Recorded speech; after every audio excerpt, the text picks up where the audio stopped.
It is International Women's Day, the global celebration of the social, political, economic and cultural achievements of women. And as the Chartered Institute of Export and International Trade, we're particularly keen to champion the trade achievements of women. To discuss this and more, I'm delighted to be joined by our UK Public Affairs lead, Grace Thompson. Hi, Grace. Great to be with you, Will. Grace, it's 2025. Why is International Women's Day so significant this year? I think the most important thing to say is International Women's Day is a great awareness-raising opportunity to talk about women's empowerment. But what's even more important is that every day of the year we need to be celebrating women. We need to be taking actions which correspond to the messages that we put out around International Women's Day. And it's very easy to get caught up, I suppose, in planning campaigns and videos like this for March, which are all great awareness-raising moments. But yeah, I would challenge and say it's about actually implementing that day to day throughout the year. And I think we do need to obviously be encouraging women into international trade, not least because that will help economic growth, but also because statistics show that women who are engaged in international trade jobs earn about 20% more than women in other sectors. And we're at risk at the moment of losing those benefits with what we're seeing coming out of the White House around the rollback of EDI in the US. Yeah, thank you for mentioning that, Grace. It feels a really important political context. By the way, I completely agree. Every day should be International Women's Day. It shouldn't just be once a year. But the political context at the moment is making the cause even more important, if anything. I actually discussed this context a few days ago with a couple of other experts in the field. So we're going to cut away in a moment to an interview I did with Professor Sangeeta Khorana, the chair of our academic board and a professor of international trade policy at Aston University, and also to Noreen Cesareo, who is the executive vice president of the Organisation of Women in International Trade. So let's have a look at what Noreen and Sangeeta had to say, and me and Grace will be back in a moment. So thank you, Sangeeta and Noreen, for talking to me today about gender inclusivity in trade ahead of International Women's Day. And it feels a particularly pertinent time to be talking about this, given some of the rhetoric that's been recently coming out of the White House around diversity, equality and inclusivity. Noreen, if I can begin with yourself, how much of a threat is this rhetoric from the Trump administration to recent and ongoing efforts to improve gender inclusivity in trade? Thank you, William. It has actually significantly altered the landscape in which we're operating and has potential ripple effects across us all, especially in the form of inclusivity. There's major corporations that have already scaled back or rebranded their DEI initiatives in response to the directives. And some of those organizations are also in the UK and they have supply chains. So they are impacting the whole supply chain, obviously, with inclusivity. And that means women in trade that are actually either supplying services here or exporting services or products across that supply chain. It is quite impactful, and we are still working through how this will actually impact in the coming months. I think we're keeping an eye on the developments to see what's going to happen next. It is very, very serious because DE&I and inclusivity does affect us all across. And Sangeeta, just to bring you in, what are you seeing in terms of some of the research and some of the businesses which you're engaging with at the moment in terms of its ripple effect? This is something really very topical, especially when we are in the run-up to Women's Day. We know that gender equality is absolutely key and central to sustainable development. And it's really important that trade plays a role where women are provided equal opportunities so they are able to contribute to economic growth, and there are greater societal benefits, and there's equality within the society. We know that there are studies that prove. So scaling back DEI initiatives, and especially at a time when gender inclusivity is under threat following the executive order which was issued earlier in January.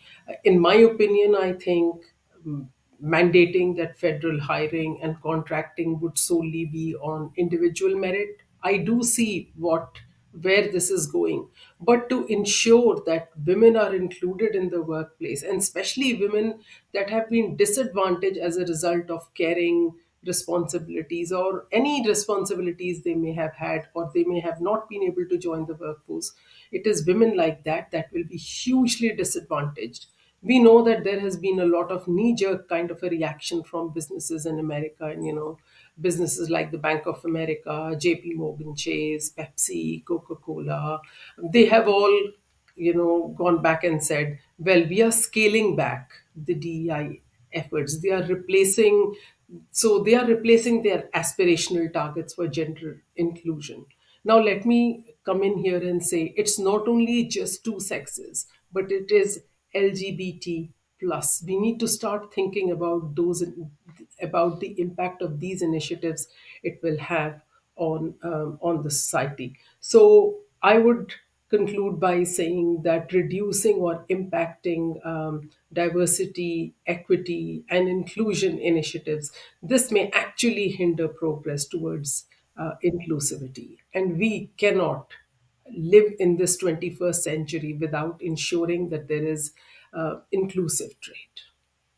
Within this period of uncertainty, what role do you see organisations like the Chartered Institute, but also other trade organisations like the WTO maybe, having now in terms of trying to take on the baton of DEI policies, particularly now that the US administration particularly seems to be moving on from it at this stage? Thank you. Very interesting questions. So we know that the Chartered Institute of Export and Trade has been playing a very important role in inclusive trade, and the World Trade Organization has been spearheading through existing initiatives like the informal working group on trade and gender, and through the Gender Hub. So it's really very important that these initiatives are actually continued. And it's important that such best practices are shared and further strategies are developed to ensure that inclusivity is an integral part of the trade agenda. And one point I would like to stress is that it's important to collect data and do research on this important topic, because often we find that there is lack of disaggregated data on inclusive trade. So organizations, such as yours, such as the WTO, UNCTAD, all international organizations can play a very important role in continuing their existing policies, in developing new policy tools, in advocating gender inclusive trade policies, and most important, continuing with international collaboration. And what comes to my mind is the example of she trades. That's a brilliant and a shining example that the ITC has put together. So to sum it up, hosting capacity building workshops and continuing the ongoing work is really going to be very important, and it will play a very key role. Thank you. Thank you, Sangeeta. And we can post a link to the She Trades initiative. It is a great initiative. And Noreen, to bring you in as well, is there anything you'd like to add on that point from Sangeeta? And also maybe you want to say a bit about your role at the Organisation of Women in International Trade as well on this issue? Thank you, Will, and thank you, Sangeeta. And I agree entirely with what you were saying. There is a very important role for the organizations, be they BSOs like ourselves, social organizations, or international organizations like WTO, UNCTAD, ITC. They have a role to play because they are actually keeping gender within trade. And that is an important point. So where do we come in? Support organizations like the Organization of Women in International Trade, of which I am the Executive Vice President globally and the President of the UK chapter, is actually vital because we promote and sustain women's participation in global trade. We've got chapters across Europe, Canada, USA, South America, and Africa, and we're actually supporting men and women that actually work across the trade, but who promote the advancement of women in trade and business. And we do that through access to training and skills, signposting, contributing towards policy that impacts us, and most importantly, ensuring that our voice is heard at all levels. So it's very important, as Sangeeta was saying, with these organizations that we're actually contributing at all levels, and it is a seamless relationship, in fact. Our five pillars actually focuses our work. We do gender trade advocacy, where we consult and contribute to policy impacting women in trade. We empower the ecosystem for women in trade. We do intelligence gathering to actually support a lot of the work that's being done by the organizations with that access to knowledge. We offer the support through our networks. And in fact, a lot of the work does get done through networking, and collaboration is very important. And we actually partner with organizations such as yourself. So thank you very much for inviting us here today, because we're actually showing in practice how organizations should be working collaboratively and in partnerships. So at this time, actually, our role is really becoming even more critical, because we are independent platforms that continue to advance the interests of women on trade and provide those support systems that actually withstand political shifts. So regardless of what's coming across from the US, we are together working across within the area of gender and trade. And engaging with us in the UK or internationally is a means to also help to navigate the complexities that are actually arising through the signposting we do, through working with you as a Chartered Institute, especially within this field of trade. So I think that sums up OIT's role within this sphere. Thank you. So thank you, Noreen, and thank you as well to Sangeeta. Great to see you both again, and great insights as ever. And wishing you a very happy International Women's Day when it arrives on March the 8th. Thank you both. Thank you. Thank you. So we're back in the studio here with Grace. Grace, some really striking insights there from Noreen and Professor Sangeeta about the really striking extent of the rollback from Trump of EDI policies in the US and the ripple effects of that internationally. What are your reflections on the impact of Trump's rollback, as Sangeeta and Noreen were alluding to? Yeah, really good question. And can I say I couldn't agree more with what Sangeeta and Noreen have been saying. I mean, the concern is that we're going to start going backward. And to be honest with you, I'm not sure that we're in that good a place to start off with.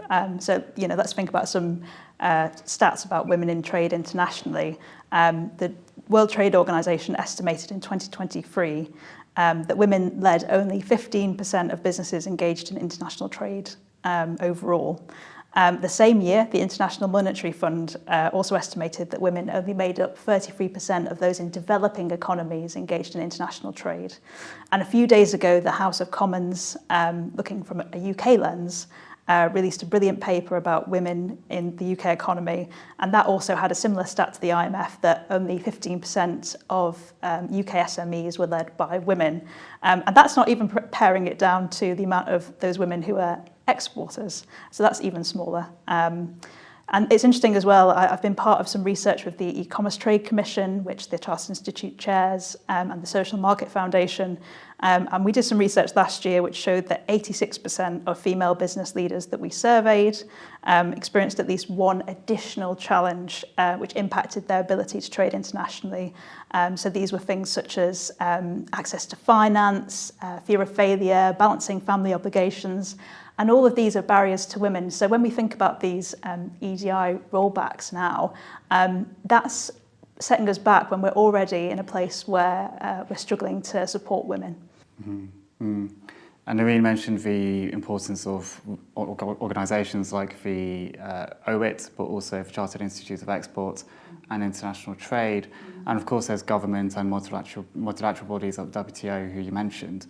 What role do these organisations now have in terms of trying to address some of these existing challenges, but also new challenges which are coming in? Yeah, that's a really fundamental point from Noreen. It's about the practicality of trade associations, third-party organisations like think tanks, working together, universities even, all working together with government on gender inclusivity and wider EDI initiatives.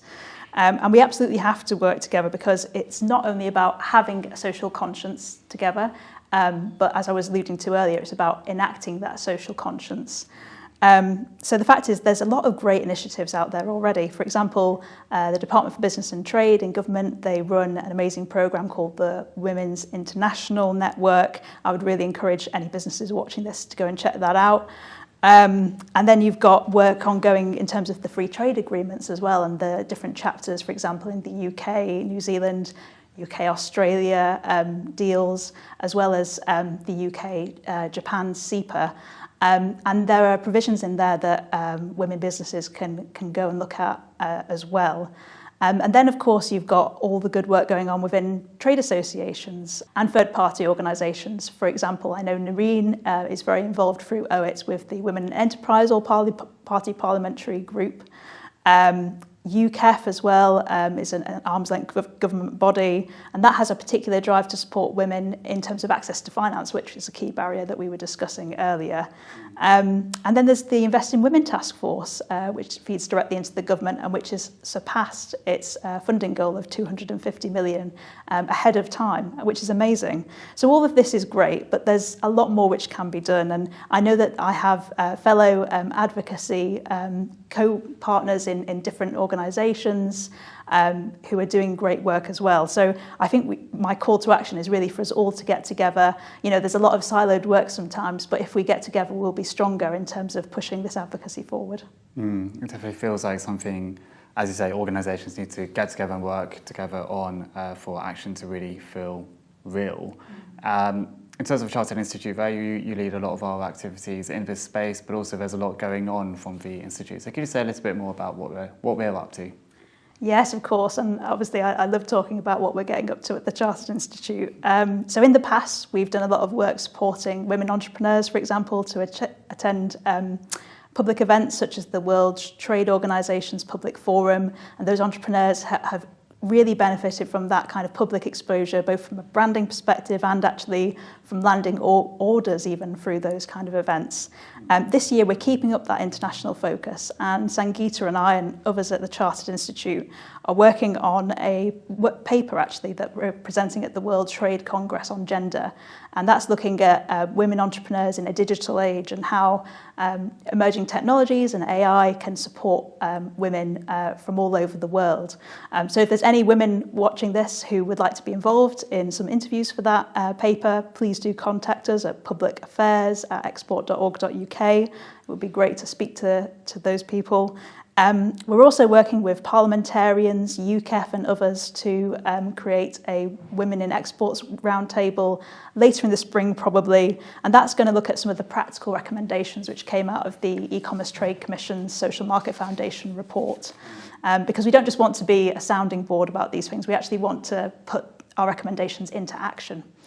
And then there's work that we're doing all across the nations of the UK as well. My colleague Elaine is aligning partnerships in Northern Ireland around enterprise NI and social value work. My colleague Paul and I are going to be speaking at an event that Welsh Government and Business Wales are putting together on women in exports. And I know that we're also doing consistent work with businesses in Scotland as well. So we're kind of trying to, encompass the whole of the UK in terms of our empowerment of women. And beyond that, I've got colleagues like Garima, who's working with the Japan Women Entrepreneurs Group that DBT is running, and my colleague Karen, who leads on the National Trade Facilitation Committee's Women in Trade and SMEs Working Group. So as you can tell from all that I've just said, there's an awful lot going on, and we want people to get involved, our members, wider organisations. So please do join us on this mission to empower women in trade. Thank you, Grace, as ever, for your wisdom on this topic. And it was also great to hear from Noreen and Sangeeta about their insights too. And that's it for this particular episode. But as Grace was saying, International Women's Day is not just for the 8th of March. Indeed, EDI and various social issues are something we should be talking about all year round. And as an editor at the Chartered Institute, I'm really keen to hear your views about various social issues in trade, whether it's EDI, human rights issues, sustainability, or whether it's more kind of social good factors that your business may be doing. So if you've got stories or challenges to tell in this space, do get in touch with us at editor@export.org.uk. But for now, happy International Women's Day, but let us keep on marking and celebrating this important area throughout the year and beyond. Thank you.